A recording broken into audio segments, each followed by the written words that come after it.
A Associação Brasileira de Rádio e Televisão divulgou hoje o relatório anual sobre violações à liberdade de expressão. Nossa equipe em São Paulo acompanha esse assunto e quem traz para a gente os detalhes é Sidney Fernandes. Boa noite, Sidney. É isso, a imprensa em geral ainda continua sendo alvo de ataques ofensivos e intimidações. Boa noite a vocês e a todos que nos assistem. A liberdade de imprensa e de expressão são direitos fundamentais consagrados na Carta Magna do nosso país. Apesar da redução no número de casos de violência contra a imprensa, segundo a Aberte, o cenário ainda gera preocupação. Ao mesmo tempo em que os jornalistas trabalham para informar a sociedade, muitos ainda têm que lidar com a falta de liberdade de imprensa.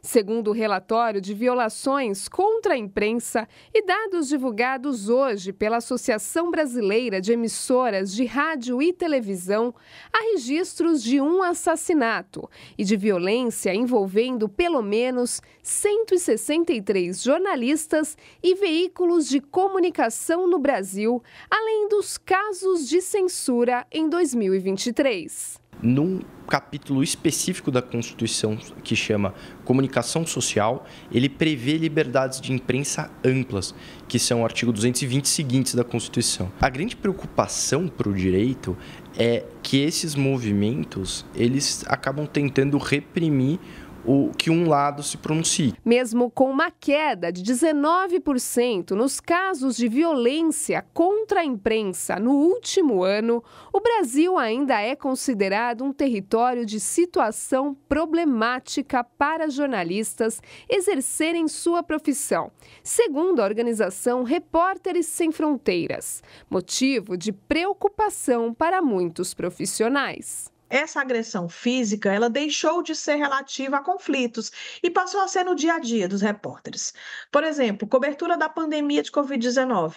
Se as reportagens, as equipes iam para a rua mostrar que as pessoas estavam descumprindo isolamento, invariavelmente essas equipes viravam alvo de violência. E isso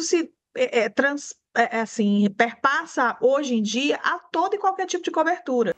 Os jornalistas também sofrem com as ameaças na internet. Em 2023, a imprensa brasileira chegou a enfrentar quase 3.000 ataques nas redes sociais, o que significa 1 a cada 2 minutos. Diante das agressões, especialistas acreditam que a denúncia deve ser realizada e que medidas de prevenção devem ser tomadas. Primeiro, a gente precisa fazer com que a categoria não naturalize essa violência. Portanto, o jornalismo precisa ser respeitado. Fazer com que a sociedade compreenda que, ao agredir um jornalista, ela está se autoagredindo, porque ela está desrespeitando o seu direito de acesso à informação. Que a gente tenha programas de proteção a jornalistas,